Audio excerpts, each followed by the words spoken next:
friends, already I told you something about the metformin, the most useful drug of choice in all the type 2 diabetes all over the world in general and in India in particular, because in our population, insulin resistance is much more than the insulin deficiency in Indian population. So to get the type 2 diabetes, to get the type 1 diabetes, the only one cause, that is insulin deficiency or absence of the insulin. Whereas for the type 2 diabetes, there are the two reasons. One is insulin deficiency. The second one is insulin resistance. Insulin resistance is much more than your insulin deficiency. Okay. So to tackle that insulin resistance, metformin is the most important drug for all the Indian population, because for a given BMI, we are having the more insulin resistance when compared to the Caucasian population. So what is the normal BMI for Indian population? Because for a given BMI, we are having more insulin resistance. So for our population, the normal BMI is 23. 23 to 25 or 23 to 27. Some people say 25, some people say 27. That is overweight. And more than 25 or more than 27 is obese. Am I clear? So there is no a clear-cut consensus that the normal BMI for Indians is 23 only. More than the 23 is overweight. More than 25 or more than 27 is the obese in our Indian population. Why? Because for a given BMI, you are having more insulin resistance. Suppose if you take a 25 BMI of the Western guy, and you take the 23 BMI of an Indian guy. So we are having the more insulin resistance even at the 23 when compared to the 25 of the Western population. So that is the reason. So if you consider them, the drug of choice in our Indian population is metformin. This is the French Lilac used for the treatment of the diabetes from the ancient times. Contains the begonia guanidine. First synthetic begonia fenformin. So that is the Anna of your metformin. But subsequent banned due to the risk of the lactic acidosis. So it's very difficult, lactic acidosis. Mortality is also very high. So the metabolic acidosis, and we get the lactic acid levels. When the lactic levels are very high, we consider it as a lactic acidosis, and it's very difficult to convert the lactic acidosis into the normal population. So the mortality is very high with the lactic acidosis. Metformin is a safer drug introduced in the late 50s. Now the most widely prescribed anti-diabetic drug in the world and also in India. Primary actions on the liver: reduces the hepatic glucose output. Exact molecular mechanism is still unclear. Activates the cyclic AMP kinase. Cyclic AMP kinase, that is the fuel sensor of the cell. Inhibits the mitochondrial glycerol 3-phosphate dehydrogenase and thereby decreases the hepatic neoglucogenesis. So that's how it acts. It acts on the liver. It activates through the cyclic AMP kinase. It improves the tissue sensitivity to the insulin. Increases the peripheral glucose uptake. Decreases the intestinal absorption of the glucose. Additional effects: reduces the appetite, causes the weight loss, reduces the BP, and improves the lipid profile. What else you require in a diabetic individual? So not only reducing the blood sugar, it helps in reducing the blood pressure, reducing the cholesterol, reducing the body weight, and also gives a good energy to the hepatic cells. So that's how the metformin is a very, very important drug in the prescription of the diabetic individuals. So it decreases the fasting blood glucose by around the 60 milligrams. HbA1c 1.5 to 2%. Hypoglycemia rate similar to the placebo when used as the monotherapy. It is not an hypoglycemic agent. It is an anti-hyperglycemic agent. So that is the reason most of the OBG population, they use it, metformin in PCOD. They won't cause any hypoglycemia. Okay. So what is the HbA1c reduction here? 1.5 to 2%. So any other drug will reduce HbA1c 1.5 to 2%.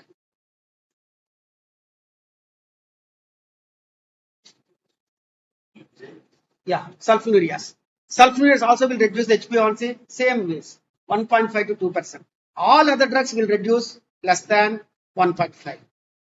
So the only two potent drugs which reduce the HbA1c to the tune of 1.5 to 2% is metformin and sulfonylureas. And all other drugs will reduce the HbA1c by just 1%. Okay. Glycine therapy. It is the first line agent for the type 2 diabetes as per the most guidelines. Has also been shown to prevent the progression of the IGT to the diabetes. So that means pre-diabetics. So if you want to control the pre-diabetics, not to enter into the diabetic group, so there are two pathways for the pre-diabetics. One pathway, go to the diabetic phase. Another pathway, go to normoglycemia. Normoglycemia. So the normoglycemia is possible in all the pre-diabetics with your diet and exercise therapy. Okay. In some individuals, even you can use the metformin also in a pre-diabetic individuals. It is contraindicated in renal failure, already told you. Heart failure requiring the hospitalization. In any hospitalizing patient, don't use OHS. Whether it is metformin or sulfonylurea or gliptins or DP4 inhibitors. All hospitalizing patient, what is the drug of choice? Insulin. Hepatic insufficiency, alcohol abuse. Again, metformin is contraindicated because alcohol abuse causes hypoglycemia. It makes the liver dumb. So what will happen? Your neoglucogenesis, your glycogenolysis will be stopped. So what happens to the patient's blood sugar? Hypoglycemia. So in a chronic alcoholics, okay, so when they are on the metformin therapy, so definitely there are chances of getting hypoglycemia. Use of iodinated contrast material for the radiological studies. Non hypersensitivity to the any drug like metformin, non hypersensitive to the metformin when you are talking about sulfonylureas, non hypersensitive to the sulfonylureas, etc. Acute or the chronic metabolic acidosis, including the diabetic ketosis. Again, acute complications in both the DKA and also HSS. Don't use any OHS. Okay. So these are the contraindications of the metformin therapy. So this already I told you. Less than 30, see the bottom line, stop it. More than 60, you can use it. Between that, reduce the dose. Side effects. What are the side effects? So gastrointestinal side effects, diarrhea, abdominal discomfort, nausea, metallic taste, anorexia. So that is the reason the most take home point from today's class is don't start the metformin higher dosages on the day 1. You are treating a disease of lifelong. You are starting the treatment is not like an antibiotic for 5 days or the 10 days. You are using for the lifetime. So the metformin is a very, very important drug. So when you are using the metformin, you always start with the low dose. I start with the 250 mg metformin. 250 mg is available, very small tablet, costing about 50 paise or 40 paise. Or 10 tablets costing maybe 2 rupees or 3 rupees. So 250 mg. So start with the 250 mg for 5 days. And then the 250 mg BD for another 5 days. And then the 500 mg BD for another 5 days. Or the 500 mg TID or the 500 mg QID, depending on the on your increments of your metformin therapy. But the take home point is always start with the low dose only. Once you start in the high dose, once the patient gets the abdominal pain, nausea, vomiting, etc., in a diabetic individual, he don't reach any allopathic doctor. Because before the onset of these drugs, the patient is symptomatic or asymptomatic? God is good, man. Asymptomatic. But the lab report shows high blood sugars and you are treating. You are treating in an asymptomatic individual. You are putting the very important drug of the metformin at higher dosages, causing more and more symptoms into the patient. So what symptoms? Very troublesome symptoms.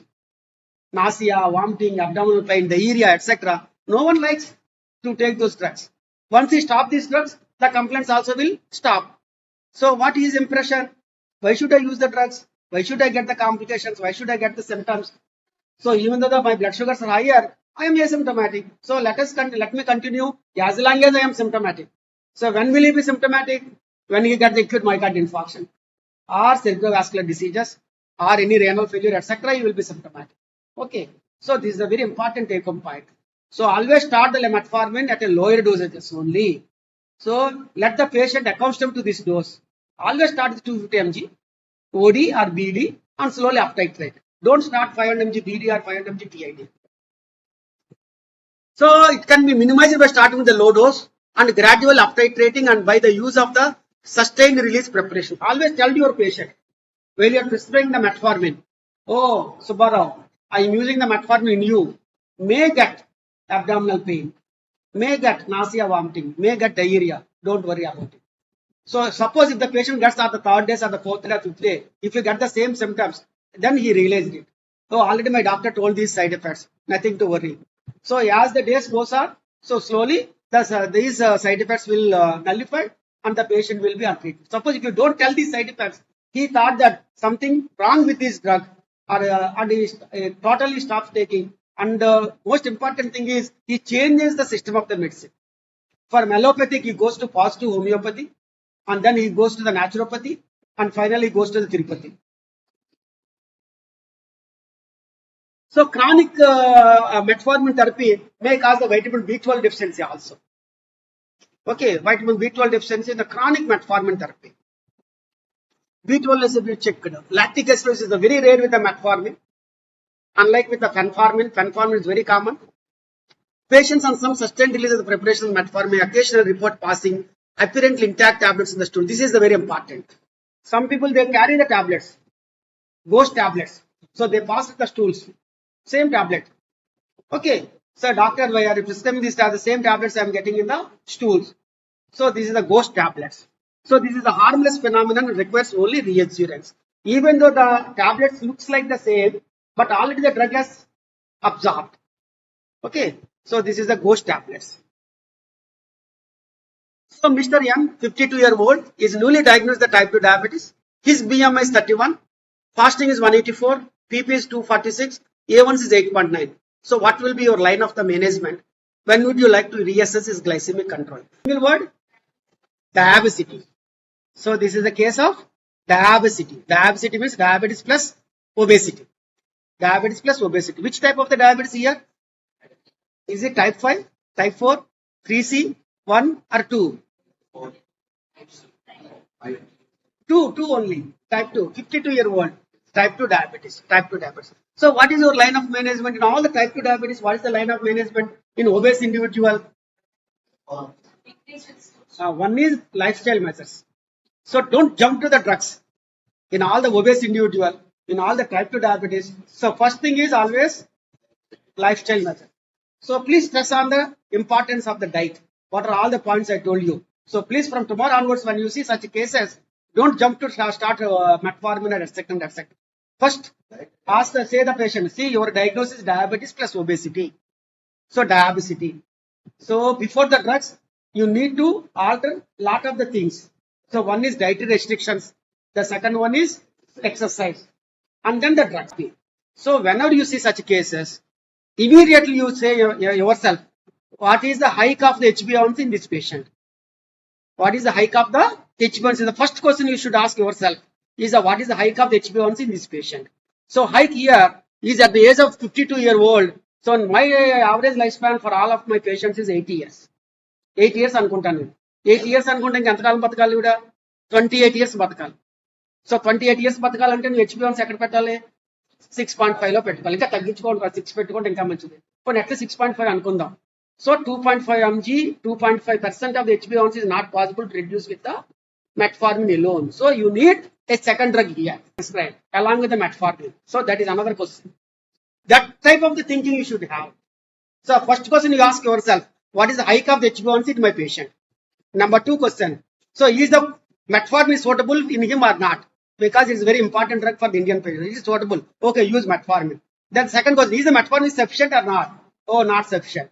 Then what drug should be you added to this patient to reduce the body weight also? Because he is obese. So don't use sulfonylurea. Use dapagliflozin. Use empagliflozin. If the okay sir, you are right. Another patient semaglutide, GLP-1 receptor agonist that reduces the body weight very drastically when compared to the dapagliflozin. Dapagliflozin reduces, but that is a poor man's drug. Right now it is available at 10 rupees a day. Okay. Whereas your sitagliptin, oral semaglutide, it is a good drug that reduces the body weight much better than your DP4 inhibitors. So in that way. So here the question is, we have to concentrate on the weight reduction also in 2 ways. Those people who can afford rich, you can go for the oral semaglutide or your parenteral GLP-1 receptor agonists. Otherwise, use the SGLT2 inhibitors. So when would you like to reassess his glycemic control? Again, good question here. Reassess review, follow up. 10 days, 15 days, or 1 month? Good, 3 months. 3 months. So see in the best interest of the patient. In this patient, you prescribe for about 3 months. He is asymptomatic, he is obese, he is diabetic. So give the metformin, give the dapagliflozin, or give the oral semaglutide and review after 3 months. With what tests? Fasting, PP, HbA1c. Okay. So in RFT is very important. So renal failure. So urea, creatinine, urine albumin creatinine ratio, electrolytes. Good. LFT is very important. Fatty liver, SGPT, SGOT, alkaline phosphatase, proteins, etc. Good. EGFR. Yeah, so along with the creatinine, you can get the GFR. Thyroid profile is very important. That excellent. Hypothyroidism. So rule out the hypothyroidism. Obese, 52-year-old female. So good. What else? ECG is very important. So to rule out any asymptomatic ischemic heart disease. Some people, they looks like asymptomatic, but if you ECG shows a lot of the ST elevations, a lot of the ST depressions, or old MI, or arrhythmias, or atrial fibrillation, bradycardia, tachycardia, all these angama will be there. Yes. Echo if possible, and the chest X-ray. Okay, and then the urine examination. Again, asymptomatic urinary tract infections are very common in females. So pus cells will be positive. Okay, bacteria will be there. Nitrate will be positive, and protein will be there. Okay, in the presence of the pus cells, don't give importance to the proteins. Okay, in the presence of the urea, so they may present like the proteinuria also. But after the correction of the urinary tract infections, again get the urine protein to relate. Excellent, Amma. So that is how you have to do it in day 1 of the diabetic profiles. Okay, we'll move on to the sulfonylureas. These are the derivatives of the sulfonamides. So one thing is very clear. The patient is having the allergic reaction to the sulfa drugs. So be careful about prescribing the sulfonylureas also. So some people, they are allergic to the sulfa drugs. Okay, allergic reaction to the sulfa drugs. So definitely be careful with the sulfonylurea therapy only. Sulfonylurea's mechanism of the action. See, the glucose is there. The patient is a diabetic. The glucose is there or not in the blood? More. Hyperglycemia. So more glucose is there. So in the beta cell, you have the so in the beta cell, pancreas beta cell, we have the one security guard. His name is GLUT2. GLUT2. See GLUT2 here.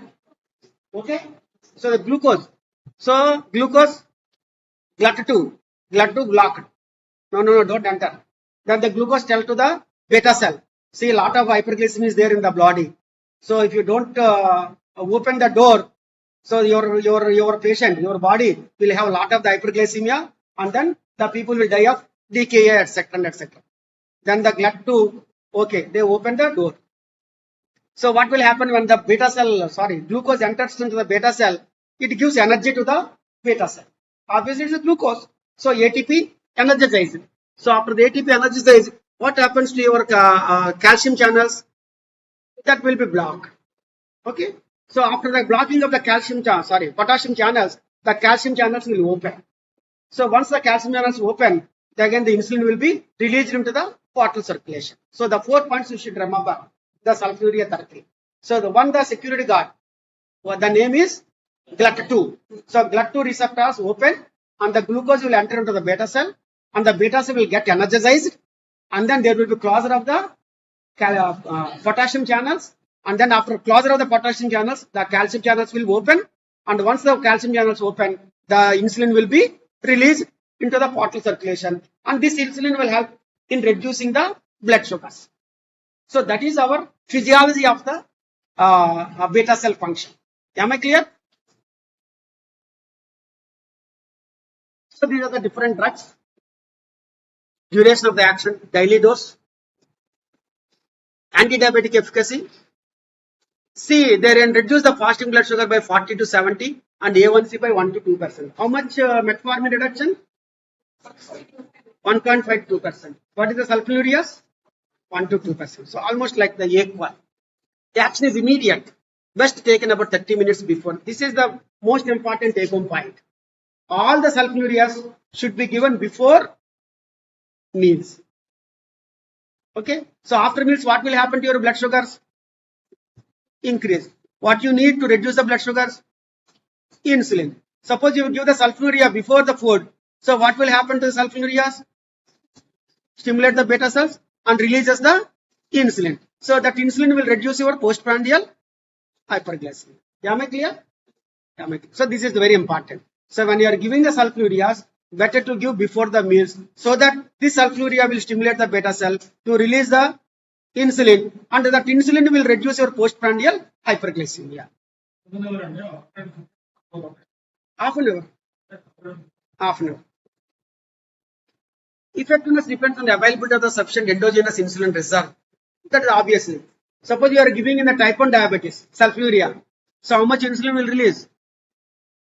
In type 1 diabetes, you are giving sulfonylurea. How much insulin will be released? No. So that means to use the sulfonylurea, there should be some residual beta cell function. So same thing happens to the 25 years of the diabetic life. Suppose the patient is a type 2 diabetic. He got the diabetes at 40 years of the age group. Now he is at the 70 years of the age group. Okay. So 30 years diabetic life is there. So what will happen to his beta cells in these 30 years? How much beta cell will be there? Exhausted. Because by the time of the diagnosis of the diabetes, 50% of the beta cell lost its function. Remaining the 50%, every year there will be loss of the beta cells by 3 to 4%. So after the 10 years or the 15 years or the 20 years, almost 80 to 90% of the beta cell will be lost its function. So he is living with only just 5% or the 6% of the beta cells. So keep on bombarding with the 4 mg of the glimepiride or 80 mg of your or 20 mg of the glimepiride. Nothing, no insulin being produced there. So that cards almost they behave like the type 1 diabetes. So my take home point from all of you is all the chronic type 2 diabetes, a long duration type 2 diabetes, they almost behave like the type 1 diabetes because of the total exhaustion of the beta cells, total burnout of the pancreas. So you have to give which drug in them. That all happens. So you see your background, your patient చూడండి మీ తాతలు కానీ మీ మామయ్యలు కానీ ఎవరనుకోండి some of the type 2 diabetes they are taking insulin.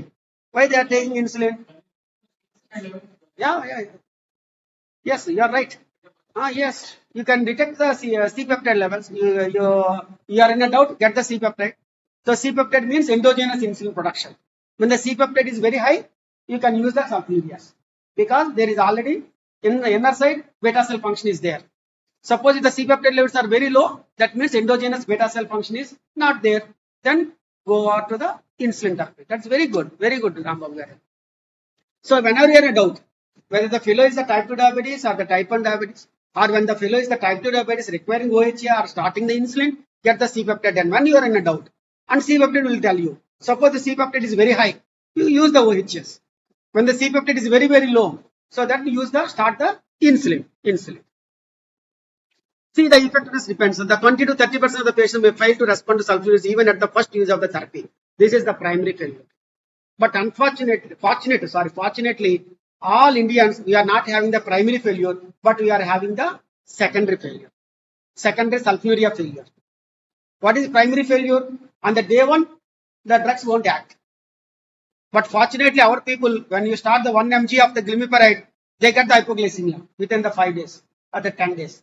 But after 1 year, even after 4 mg of these drugs, you won't get any. Metformin is always after food. Sulfonylurea is always before food. It causes gastrointestinal side effects. No, if you give it on the fasting, the gastrointestinal symptoms will be much more. So metformin after food, sulfonylurea before food.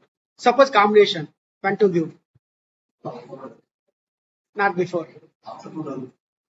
Because for the fear of the gastritis.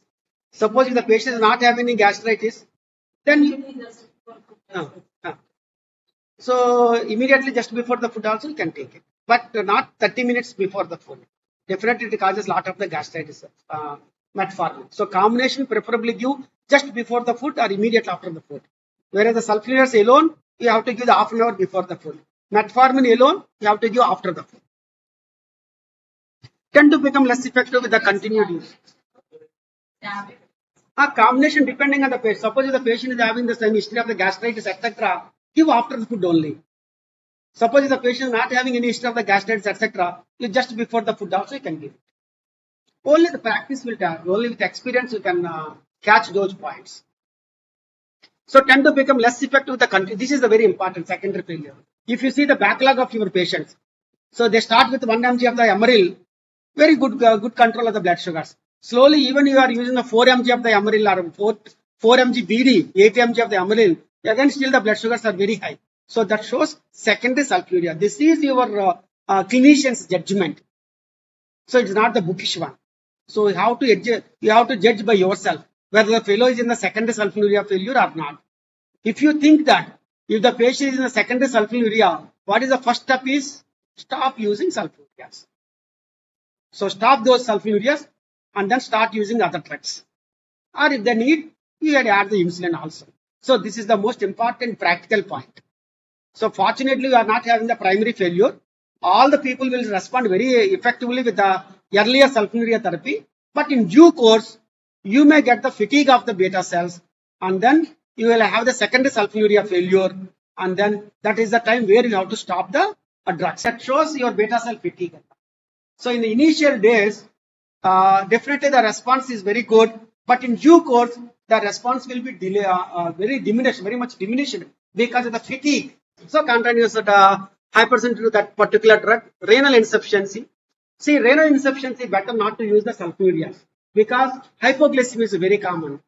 Renal insufficiency, hepatic insufficiency, pregnancy, except the glibenclamide, immediately following acute coronary event. Any acute coronary event, usually we don't use the sulfonylureas because hypoglycemia chances are very high. Type 1 diabetes, we don't use it. Diabetic ketoacidosis or HSS, any acute metabolic complications, we don't use it. But the only point here is the renal insufficiency and hepatic insufficiency. Side effects. So the hypoglycemia is a common side effect. All the reasons like glibenclamide can produce the prolonged hypos. So this is the very important. See, sometimes now we see the hypoglycemic comas in our casualties. So this coma is because of the hypoglycemia, because the blood sugar is 30 or 20. So immediately you give the 20% dextrose. So he regained consciousness. Okay. Then the attendant says that, so the doctor Banunar kadandi, discharge, will go home. So see the molecule. Cause of that hypoglycemia. If it is due to the glibenclamide, it causes prolonged hypoglycemia for a period of about 24 to 48 hours. So within 2 hours, again the patient will get the rebound hypoglycemia. Again the blood sugar will be 20. And you are starting the 20% dextrose. The blood sugar will be 300. Again after 2 hours or 3 hours, again the blood sugar will be 20. So that hangama will be there. Hypoglycemia, hyperglycemia, hypoglycemia, hyperglycemia. This is all because of the chronic and long duration hypoglycemic agent like the glibenclamide. So that will not happen with the glipizide. So if you get the hypoglycemia with the glipizide, maybe 3 hours, 4 hours, 6 hours. Okay. So weight gain is very important because once they get the hypoglycemia, asymptomatic hypoglycemia, so immediately they try for eat. So once they get the hypoglycemia, immediately they eat something and they gain weight. So sulfonylureas, they cause weight gain. Hypersensitivity reactions, rarely Stevens-Johnson syndrome. Non-sulfonylurea secretagogues. Repaglinide is a very good drug. It belongs to the meglitide group. Both drugs share a common point of the interaction. See, the reduces HbA1c. How much here? Not as potent as your metformin and sulfonylureas. Just 0.5 to 1%. Minimal effect on the fasting plasma glucose, relative particularly natagalinide. They reduce only postprandial hyperglycemia. But the fasting hyperglycemia can be controlled with your metformin and sulfonylureas. But this repaglinide controls the postprandial hyperglycemia. Daily dose repaglinide 0.5 mg to 4 mg. Usually you use, the two strengths are available in the market, 0.5 mg and 1 mg. We use BD or the TID depending on the food. Repaglinide and metformin is not available, sir. Repaglinide and O-glucose is available to reduce the postprandial hyperglycemia.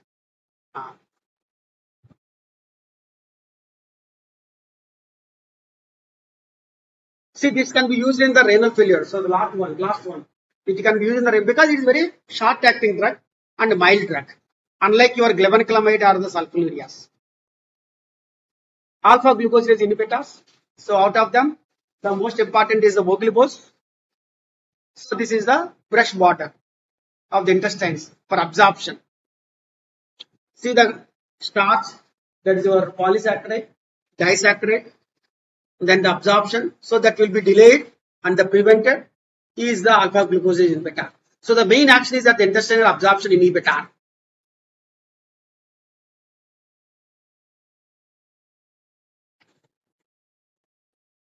See the postprandial hikes. If you use the acarbose or alpha glucosage inhibitor, that hike will not be there. Usually TDS or the BD. So usually the acarbose is available with 50 mg. Now you are using the Vogelbos 0.2 mg and 0.3 mg. So after the food or just before the food. See the HbA1c reduction. Again 0.4%. Not 0.5 to 1%, maybe 0.4% only, because it reduces only postprandial hyperglycemia, not the fasting hyperglycemia. Which drugs reduce the fasting hyperglycemia? You can have the good control of the HbA1c, like your metformin and sulfonylurea. These two will reduce the fasting hyperglycemia. Whereas your repaglinide and alpha glucosage inhibitors, they reduce only postprandial hyperglycemia. So the HbA1c reduction is only 0.4 to 0.5%.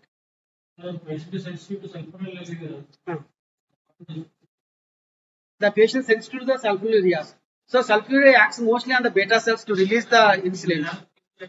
Okay, stop the sulfonylurea and use the gliptins. Gliptins, they also act on the beta cells. So thiazolidinediones. So this is the GLUT4. Where is GLUT2? GLUT2 for the sulfonylurea. Okay. So in the PP here pioglitazone, it is a GLUT4. GLUT4. See, this is the PPR gamma. Where is the PPR alpha? Triglycerides. Saroglitazide, I told you know. Saroglitazide will act on the both PPRs. PPR gamma is for the glucose. PPR alpha is for triglycerides.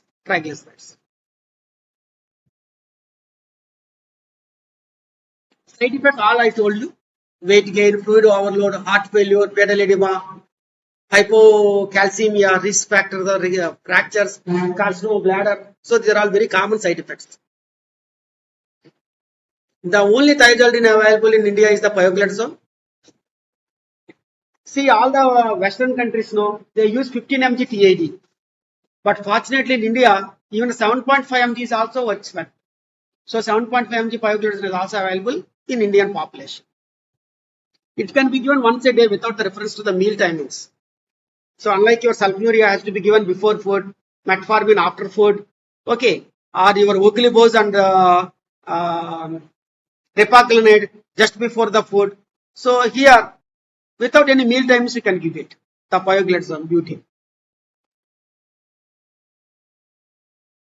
Contraindications in the heart failure, contraindicated in the pregnancy, best avoided in the renal insufficiency, risk of the fluid overload, use with caution with anemia, fluid overload, postmenopausal woman, risk of the fractures. So case here, female, 56-year-old, type 2 diabetes for 6 months. She is on lifestyle modification and the metformin 1000 milligrams a day. She comes to the hospital for a follow-up. Her weight has decreased from 78 kgs to 76 kgs. Height is 158 centimeters. A1C has decreased from 8.9 to 7.9%. So what is your working diagnosis? Okay. So age is, say, perimenopause. That is very important in all the women, in all the diabetics, you respect the menopause. So post-menopause, more at risk of the vascular events. As long as they are menstruating, they are very happy as far as the vascular events are concerned. Very less. But in the post-menopausal woman, so the ratio of the vascular events are as equivalent as the male counterpart, sometimes much more than the male counterpart also. So here the perimenopausal age group, type 2 diabetes of just 6 months duration. She is lucky. Not got the diabetes at the age of 25 or 30 years. At 56 years, 6 months of history, type 2 diabetes. She is on lifestyle modification and metformin, excellent drug for the insulin resistance. She comes to the hospital for a follow-up visit. Weight has decreased from 2 kgs, from 78 to 76. Height is 158. Your A1C has decreased from the 8.9 to 7.9. What is her ideal body weight? Height minus 100. Height minus 100. Height is 158 minus 100, 58. What is her weight? 78. So she is obese. Okay. So diabetes and obesity. So only 6 months duration. So lifestyle measures are there. Metformin is 1000 milligrams. So what is the reduction in the HbA1c in here? 1. So what is your target? Another 1.5. So you can increase the dose of the metformin also here. But are you happy? The dose increase is sufficient? Not sufficient. Endukani? Even 1000 mg of the metformin, she has reduced by only 1%. So that means she needs a second drug to be added here. So the second drug, if the patient can afford, you can go for the oral semaglutide or the GLP-1 receptor agonists, or you can add dapagliflozin or the empagliflozin. Now the incretins. See, already I told you, these two are the hormones, GLP-1 and the GIP. See the bottom line. In the absence of the glucose, incretins cannot initiate the insulin secretion. Hence, their action is said to be glucose dependent. So, this is the beauty of these incretin hormones. Unlike your sulfonylureas, the action is not glucose dependent. If I give you a sulfonylurea to you in a non-diabetic, you will get the hypoglycemia. Because whether you are diabetic or not, whether you are having hyperglycemia or not, these sulfonylureas will start acting. Will stimulate the beta cells to release more and more insulin. When the sugar is not there, this insulin causes hypoglycemia. But these incretin hormones, they are glucose dependent. That means when the patient is having hyperglycemia, they act. When the patient is euglycemia, they don't act. So chances of hypoglycemia are very, very rare with the incretin drugs. So the same thing here. This is the very important slide. See, the incretin effect demonstrates the response to the oral versus the IV glucose.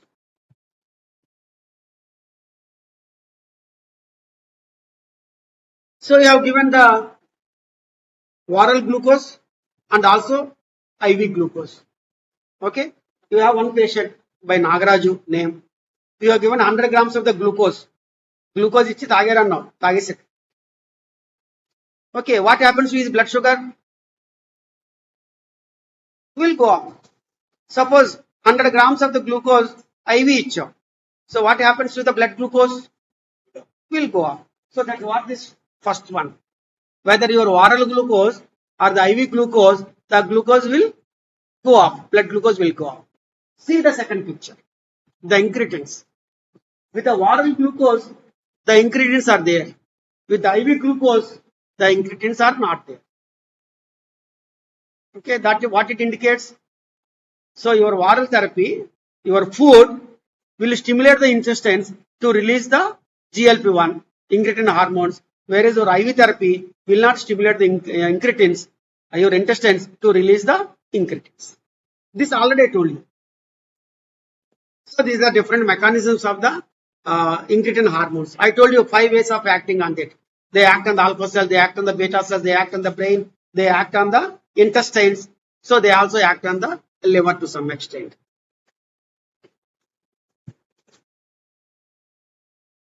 So these are the different parental drugs. The last one is important. Semaglutide, oral drugs. It is available in the 3 forms. 3 mg, 7 mg and the 14 mg. So first month we give the 3 mg.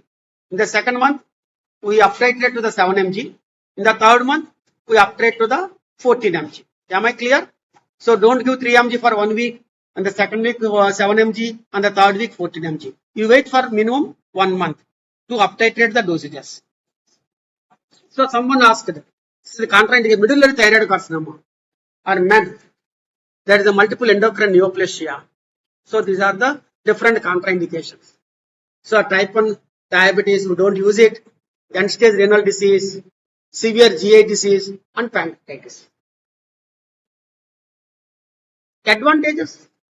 Again, the glucose dependent, weight loss, liraglutide, semaglutide, dulaglutide have shown the favorable cardiovascular risk profile as per the cardiovascular outcome trials.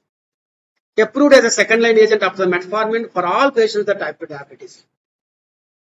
It may be considered the first line therapy in those with established atherosclerotic cardiovascular disease or chronic kidney. This is the most important take-home point. So earlier, no, we always start with the metformin and then wait for some time and then add some other drug. But now the treatment is individualized. So you decide yourself.